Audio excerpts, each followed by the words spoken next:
அங்கே ஏக்கிய ராஜ்ய என்று சொல்லுவது ஒரு நாடு. ராஜ்ய என்ற சிங்கள சொல்லுக்கு அர்த்தம் நாடு. ரஜய என்று சொன்னால்தான் ஆட்சி முறை. தமிழ் மக்கள் பலருக்கு தெரியாமல் இருக்கலாம், ஆனால் கஜேந்திரகுமார் பொன்னம்பலத்துக்கு நல்லாவே தெரியும். அவருக்கு தமிழை விட சிங்களம் கூடுதலாக தெரியும். யாழ்ப்பாண தமிழ் மக்களுடைய ஆதரவு கூட தமிழ் கட்சிகளுக்கு கிடையாது, தேசிய மக்கள் சக்திக்குத்தான் அந்த ஆணை கொடுக்கப்பட்டிருக்கிறது. தேசிய மக்கள் சக்திக்கு அல்லது தென்னிலங்கை கட்சிகளுக்கு தமிழ் மக்கள் ஆணை கொடுத்து விடவில்லை, பாராளுமன்ற தேர்தலை கொடுக்கவில்லை. அவர்கள் கூடுதலான வாக்குகள் எடுத்த காரணத்தினாலே, அப்படியான ஒரு படம் காட்டப்படுகிற காரணத்தினாலே இந்த தடவை அப்படியாக வாக்களிக்காமல் தமிழ் கட்சிகளுக்கு வாக்களிக்க வேண்டும் என்று நாங்கள் கேட்டுள்ளோம். அனைவருக்கும் இனிய புத்தாண்டு நல்வாழ்த்துக்களை தெரிவித்துக் கொள்கிறோம். இந்த புத்தாண்டு உள்ளூராட்சி மன்ற தேர்தல் களத்திலே பிறந்திருக்கிறது. பல வருடங்களாக நடைபெறாமல் இருந்த உள்ளூராட்சி மன்றங்களுடைய தேர்தல்கள் தற்போது மே மாதம் 6ஆம் தேதி நிகழ இருக்கிறது. அதிலேயும் சில குழப்பங்கள் எழுந்திருந்தன. நீதிமன்ற உத்தரவுகள் சில கொடுக்கப்பட்டிருக்கின்றன. ஆகையினாலே அனைத்து உள்ளூராட்சி மன்றங்களுடைய தேர்தல்களும் மே 6ஆம் தேதி நிகழுமோ இல்லையோ என்று முடிவாக சொல்ல முடியாமல் இருக்கிறது. ஆனால் அந்த விடயங்களை குறித்து பேசுவதற்கு முன்னதாக, இந்த புத்தாண்டிலே எங்களுடைய மக்கள் புதியதான ஒரு அணுகுமுறையிலே செயற்பட வேண்டும், பயணிக்க வேண்டும் என்று நாங்கள் வினயமாக கேட்டுக்கொள்ள விரும்புகிறோம். சென்ற பாராளுமன்ற தேர்தலிலே தமிழ் பிரதேசங்களிலே, அதுவும் விசேஷமாக தமிழ் மக்களுடைய கலாச்சார, அரசியல், தேசிய உறைவிடமாக கருதப்படுகிற யாழ்ப்பாணத்திலே தேசிய மக்கள் சக்திக்கு மக்கள் ஆணை கொடுத்திருக்கிறார்கள் என்று சொல்கிறார்கள். தேசிய மக்கள் சக்திக்கு 25% வாக்குகள் தான் கிடைத்திருக்கின்றன. ஆனால் மற்ற அனைத்து தரப்புகளுக்கும் ஒவ்வொன்றாக பார்க்கிற போது அதற்கு குறைவானதாக கொடுக்கப்பட்டிருக்கிறது. இலங்கை தமிழரசு கட்சிக்கு அடுத்ததாக 20% அளவிலே வாக்குகள் கிடைத்திருக்கின்றன. ஜனாதிபதி தேர்தலிலே வாக்களித்த மக்களை விட 10% குறைவாகத்தான் பாராளுமன்ற தேர்தலிலே வாக்களித்திருக்கிறார்கள். இந்த சூழ்நிலையை சாதகமாக உபயோகித்து யாழ்ப்பாண தமிழ் மக்களுடைய ஆதரவு கூட தமிழ் கட்சிகளுக்கு கிடையாது, அது தேசிய மக்கள் சக்திக்குத்தான் அந்த ஆணை கொடுக்கப்பட்டிருக்கிறது என்று அரசாங்கம் சொல்ல தலைப்படுகிறது. இது ஒரு தவறான பிம்பம். ஆனால் அவர்களுக்குத்தான் கட்சிகளுக்குள்ளே அதிகூடிய வாக்கு கிடைத்ததன் காரணமாக அவர்கள் அப்படியாக சொல்லுகிறார்கள். அதை அடுத்து வருகிற முதலாவது தேர்தல் இது உள்ளூராட்சி மன்றங்களுக்கான ஒரு உள்ளூர் சபை தேர்தலாக இருந்தாலும் கூட இது நாடு பூராக நடக்கிற போது, எங்களுடைய மாவட்டங்கள் அனைவத்திலே நடக்கிற போது, இதிலே வருகிற தீர்மானம், இதிலே வருகிற தேர்தல் முடிவு அரசாங்கம் இப்பொழுது சொல்லுகிற இந்த கூற்று உண்மையா இல்லையா என்பதை சோதித்து பார்ப்பதற்கு ஒரு உகந்த தருணமாக இருக்கும். ஆகையினால்தான் நாங்கள் எங்களுடைய மக்களிடத்திலே தெளிவான ஒரு ஆணையை கொடுக்குமாறு கேட்கிறோம். தேசிய மக்கள் சக்திக்கு அல்லது தென்னிலங்கை கட்சிகளுக்கு தமிழ் மக்கள் ஆணை கொடுத்து விடவில்லை, அது பாராளுமன்ற தேர்தலை கொடுக்கவில்லை. ஆனால் அவர்கள் கூடுதலான வாக்குகள் எடுத்த காரணத்தினாலே, அப்படியான ஒரு படம் காட்டப்படுகிற காரணத்தினாலே இந்த தடவை அப்படியாக வாக்களிக்காமல் தமிழ் கட்சிகளுக்கு வாக்களிக்க வேண்டும் என்று நாங்கள் கேட்டிருந்தோம். தமிழ் கட்சிகள் என்று சொல்லுகிற போது பிரிந்து வெவ்வேறு தமிழ் கட்சிகளுக்கு வாக்களித்தாலும் முடிவு பாராளுமன்ற தேர்தலில் நடந்ததை போலதான் இருக்கும். ஒவ்வொரு தமிழ் கட்சிக்கு அல்லது கூட்டமைப்புக்கு, கூட்டணிக்கு பிரிந்து மக்கள் வாக்களிப்பார்களாக இருந்தால், நாங்கள் தேசிய மக்கள் சக்திக்கு மட்டும்தான் வாக்களிக்க கூடாது, மற்ற தமிழ் கட்சி எதற்கும் வாக்களிக்கலாம் என்று நினைத்து வாக்களிப்பார்களாக இருந்தால் பாராளுமன்ற தேர்தல் முடிவுதான் உள்ளூராட்சி மன்றத்திலேயும் பெறும். ஆகையினால் இதிலே மக்கள் அவதானமாக இருக்க வேண்டும். ஒரு தமிழ் கட்சிக்கு வாக்களிக்க வேண்டும், பல தமிழ் கட்சிகளுக்கு அல்ல. ஒரு தமிழ் கட்சிக்கு வாக்குகளை குவிக்கிற போதுதான் தமிழ் மக்களுடைய ஆணை தமிழரசு கட்சியோட அல்லது ஒரு தமிழ் கட்சியோடு இருக்கிறது என்பதை உறுதி செய்ய முடியும். அது எது அந்த ஒரு தமிழ் கட்சி?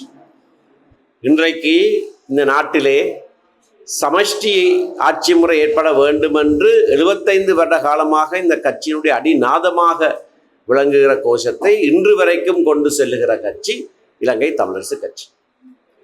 ஆகவே அரசியல் தீர்வு அப்படியானதாக இருக்க வேண்டும், அது ஒரு சமஷ்டி அடிப்படையிலான தீர்வாக இருக்க வேண்டும் என்று சொல்லுகிற கட்சிக்குத்தான் உங்களுடைய ஆதரவை நீங்கள் கொடுக்க வேண்டும். அது இலங்கை தமிழரசு கட்சி. மற்றவர்கள் எல்லாம் இப்பொழுது அதை சொல்ல தலைப்படுகிறார்கள்.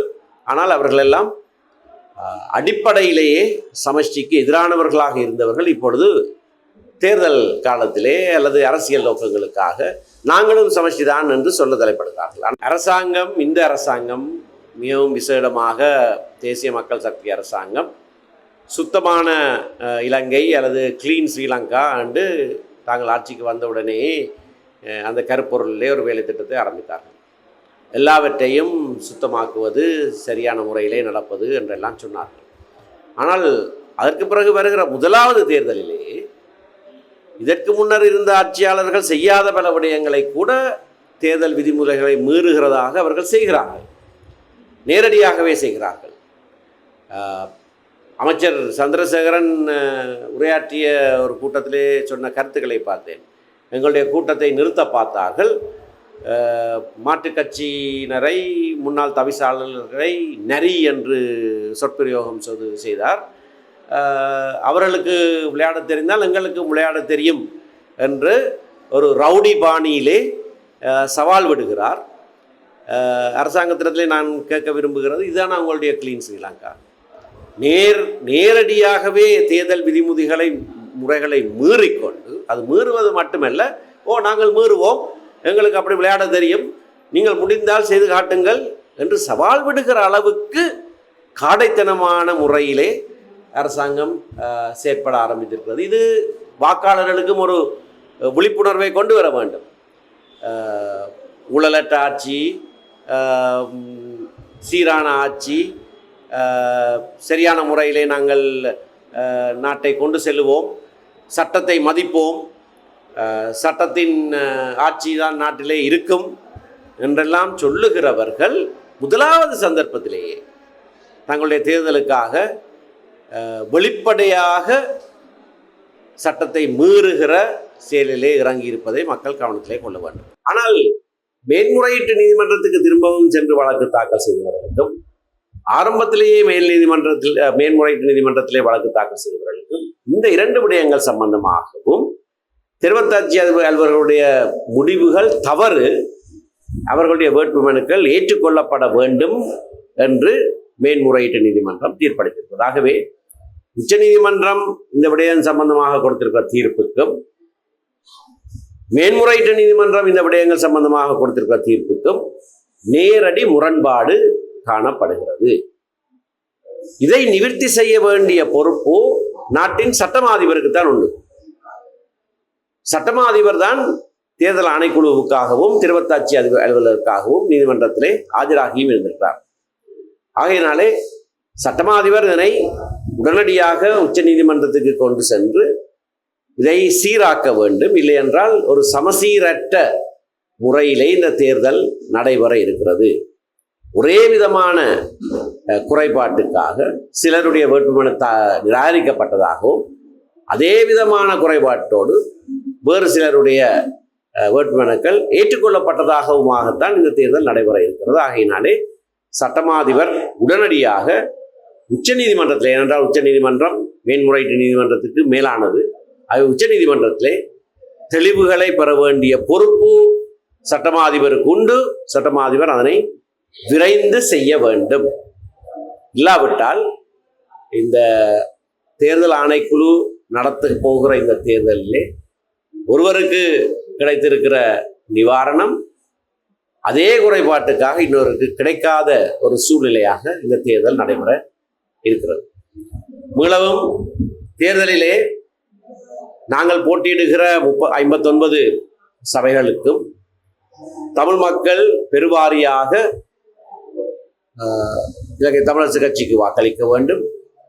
ஒரு சில வட்டாரங்களிலே முஸ்லிம் மக்கள் செறிந்து வாழுகிற வட்டாரங்களே நாங்கள் முஸ்லிம் வேட்பாளர்களை நிறுத்தி இருக்கிறோம். முல்லைத்தீவிலே ஹிஜ்ரா நகர் போன்ற சில இடங்கள், வீரமுனையிலே ஒரு முஸ்லிம் வேட்பாளர் அப்படியாக நிறுத்தி இருக்கிறோம். ஆகையினாலே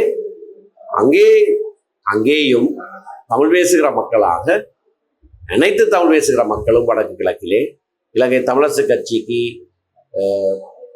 ஒரு பெரு வெற்றியை ஈட்டி கொடுத்து தமிழ் மக்களுக்கான தனித்துவத்தை இந்த உள்ளூராட்சி மன்ற தேர்தல் மூலமாக வேணும் திரும்பவும் நிலைநாட்ட வேண்டும் என்று பணிவாக கேட்டுக்கொள்கிறேன். நன்றி. அப்படியாக அவர் நடந்து கொள்வது மிகவும் துரதிர்ஷ்டவசமானது. அவர் அப்படியாக நடந்து கொள்கிறார் என்ற காரணத்துக்காக நாங்கள் ஏற்கனவே எடுத்திருக்கிற முடிவிலிருந்து மாறுவதற்கு நான் விரும்பவில்லை. அவர்களை நான் விமர்சிக்கப் போவதில்லை. ஆனால் மக்கள் மத்தியிலே ஒரு குழப்பத்தை ஏற்படுத்துகிற வண்ணமான சில கருத்துக்கள் சொல்லப்படுகின்றன. நாங்கள் ஏக்கிய ராஜ்யவுக்கு எதிரானவர்கள், அதில் எந்த மாற்று கருத்தும் கிடையாது. ஏக்கிய ராஜ்யம் என்று இன்றைக்கு அரசியலமைப்பிலே ஒற்றையாட்சிக்கு என்று சொல்லப்படுகிற பதத்துக்கு நாங்கள் எதிரானவர்கள். நாங்கள் ஒற்றையாட்சிக்கு எதிரானவர்கள். கஜேந்திரகுமார் பொன்னம்பல மேன் சிங்களத்திலே அதை சொல்லிக் கொண்டிருக்காருன்னு எனக்கு புரியவில்லை. தமிழ் மக்களோட தமிழ்ல பேசுற போது மேக்கிய ராஜ்யன்னு சொல்றாரு, ஒற்றையாட்சின்னு சொல்லாமே. ஒற்றையாட்சிக்கு தான் நாங்கள் எதிரானவர்கள். சரி, ஆங்கிலத்தில் சொல்றதா என்றால் யூனிட்டரி ஸ்டேட்டுக்கு நாங்கள் எதிரானவர்கள். ஒற்றையாட்சி, யூனிட்டரி ஸ்டேட் என்ற சொற்பதங்களுக்கு நிகரான சிங்கள பதம் ஏக்கிய ராஜ்யம் என்று பாவிக்கப்படுகிற போது அதற்கு நாங்கள் எதிரானவர்கள். ஆனால் அவர் என்ன செய்ய பார்க்கிறார் என்றால், 2016 19 வரையிலே தயாரிக்கப்பட்ட அரசியலமைப்பு வரைவிலே அந்த சொல் பாவிக்கப்பட்டிருக்கிறது. ஆனால் அந்த சொல் தனியாக பாவிக்கப்படவில்லை. அவர் மக்களை பிழையாக வழிநடத்துகிறார். பாவிக்கப்பட்ட சொற்றொடர் ஏக்கிய ராஜ்ய ஸ்ட்ரோக் ஒருமித்த நாடு. அங்கே ஏக்கிய ராஜ்ய என்று சொல்லுவது ஒரு நாடு. ராஜ்ய என்ற சிங்கள சொல்லுக்கு அர்த்தம் நாடு. ரஜய என்று சொன்னால்தான் ஆட்சி முறை அல்லது அரசாங்கம். இது தமிழ் மக்கள் பலருக்கு தெரியாமல் இருக்கலாம். ஆனால் கஜேந்திரகுமார் பொன்னம்பலுக்கு நல்லாவே தெரியும். அவருக்கு தமிழை விட சிங்களம் கூடுதலாக தெரியும். ஆனபடினால அவர் இதை தெரிந்து கொண்டேதான் இப்படி பிள்ளையாக வழி நடத்துகிறார். ஏக்கிய ரஜய என்ற சொல்லு பாவிக்கப்படையில் ஏக்கிய ராஜ்யம் ஒரு நாடு. அந்த ஒரு நாடு என்றதைத்தான் தமிழிலே ஒரு வித்த நாடு என்று சொல்லப்படுகிறது. அது மட்டுமல்ல, அந்த சொற்றொடர் பாவிக்கப்பட்ட அதே உருப்புரையிலே அதுக்கான வரைவிலக்கணம் கொடுக்கப்பட்டிருக்கிறது.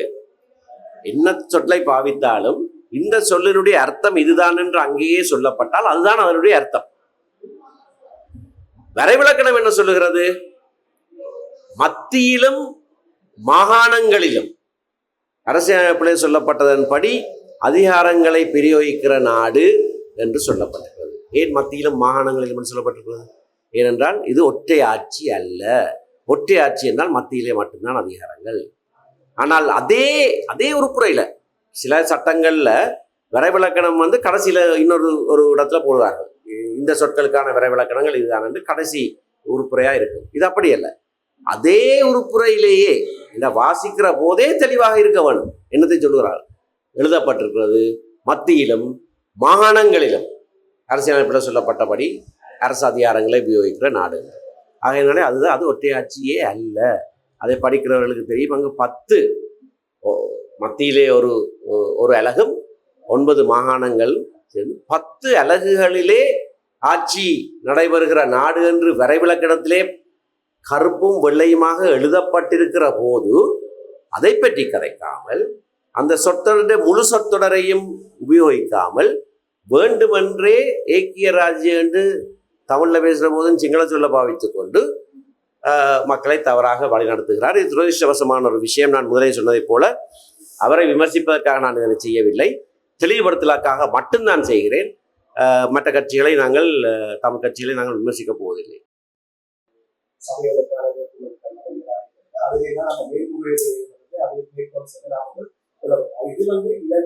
ஒரு தரப்புக்காக இந்த சட்டம் சட்டம் அரசியல்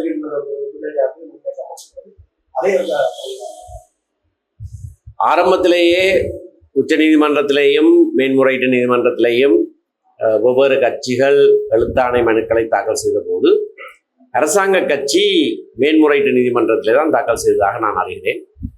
அங்கே அப்படியான வேட்புமனுக்கள் நிராகரிக்கப்பட்டது தவறு என்று அவர்களுக்கும் மற்றவர்களுக்கு நிவாரணம் வழங்கப்பட்டிருக்கிறது.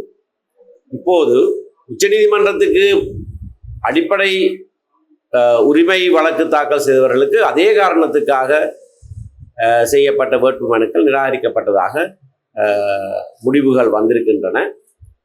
அது மேன்முறையீட்டு நீதிமன்றத்தை விட உயர்ந்த நீதிமன்றமாக இருந்தாலும் கூட இப்படியாக நான் ஏற்கனவே சொன்னது போல சமச்சீரற்ற விதத்திலே சட்டம் பிரயோகிக்கப்படுவது ஆளுந்தரப்புக்கு சாதகமாக அமைந்திருக்கிற காரணத்தையும் வைத்து நாட்டிலே மக்கள் மத்தியிலே ஒரு சலசலப்பு ஏற்பட்டிருக்கிறது, ஒரு கேள்வி ஏற்பட்டிருக்கிறது. ஆகையினால்தான் நீதித்துறை இதை சரியான முறையிலே சீர் செய்ய வேண்டும்.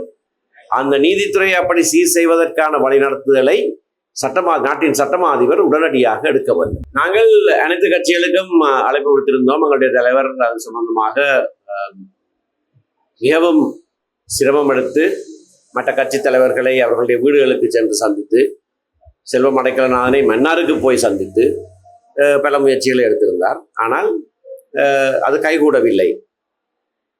பாராளுமன்ற தேர்தலிலே சேர்ந்திருப்பது பிரதிநிதித்துவத்துக்கு பிரயோஜனமான ஒன்று. சேர்ந்து போட்டியிட்டு இருந்தால் அரசாங்க கட்சிக்கு ஒரு ஆசனம்தான் கிடைத்திருக்கும், எங்களுக்கு 3 ஆசனம் கிடைத்திருக்கும். ஆனால் உள்ளூராட்சி மன்ற தேர்தல் முறைகளை நாங்கள் பார்க்கிற போது தனித்து நிற்கிற கட்சிக்கு ஆட்சி அமைக்கிறதுக்கான சந்தர்ப்பம் மிக மிக குறைவு. அது சென்ற தடவையும் நாங்கள் பார்க்குறாங்க. தமிழ் தேசிய கூட்டமைப்பாக நாங்கள் சேர்ந்து போட்டியிட்ட போதும் கூட 50 சபைகளில் எங்களுக்கு 3 சபையில் தான் அதி பெரும்பான்மை கிடைத்தது. அது தேர்தல் முறை அப்படியானது. இன்னொரு கட்சி அல்லது ஒரு குழு அனுசரணையாக தனியாக கேட்டு சில ஆசனங்களோடு வந்தால்தான் நிர்வாகத்தை அமைக்கக்கூடிய சந்தர்ப்பம் ஏற்படும். ஆகையினால இந்த தேர்தல் முறையிலே தனித்து கேட்டாலும் தேர்தல் முடிந்த பிறகு நாங்கள் சேர்ந்து ஆட்சி அமைப்பதற்கு அது பெரு உதவியாக இருக்கும் என்று நான் நம்புகிறேன். வடக்கிலேயும் பல ஊழல்கள் நடைபெற்றிருக்கின்றன. மணல் சம்பந்தமான ஊழல்கள் பிரதானமாக நடைபெற்றிருக்கின்றன. மகேஸ்வரி நிதியம் என்கின்ற ஒரு நிதியத்தை வைத்து பல கோடிக்கணக்கான பணங்கள் வசூல் செய்யப்பட்டதெல்லாம் எங்களுக்கு தெரியும். நான் நீதிமன்றத்துக்கு சென்று அது தவறென்ற ஒரு தீர்ப்பையும் ஒரு தடவை பெற்றும் இருக்கிறேன்.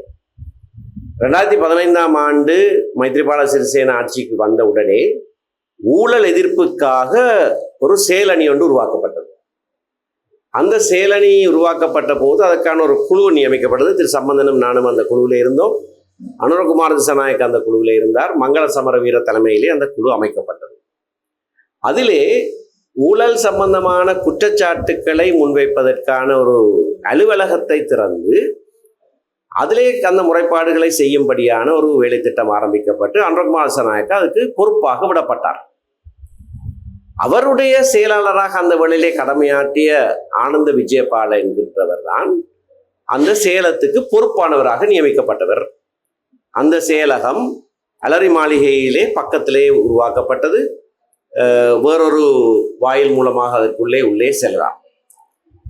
அந்த அலுவலகத்துக்கு நானே இங்கே வடக்கிலே இருந்து சிலரை அழைத்து சென்று அவர்களுடைய முறைப்பாடுகளை பதிவு செய்வதற்கு உதவி புரிந்திருக்கிறேன். மணல் கொள்ளை சம்பந்தமாக பார ஊர்தி சங்கத்தினர் எல்லாம் சென்று முறைப்பாடுகள் ஆனந்த விஜயபால அந்த முறைப்பாடுகளை பெற்றிருக்கிறார். அவர்தான் இப்பொழுது பொது பாதுகாப்பு அமைச்சர், போலீஸுக்கு பொறுப்பான அமைச்சர். ஆகையினாலே இந்த பழைய முறைப்பாடுகளை வைத்து சில வேளைகளிலே அவர்கள் நடவடிக்கை எடுக்கிறார்களோ தெரியாது.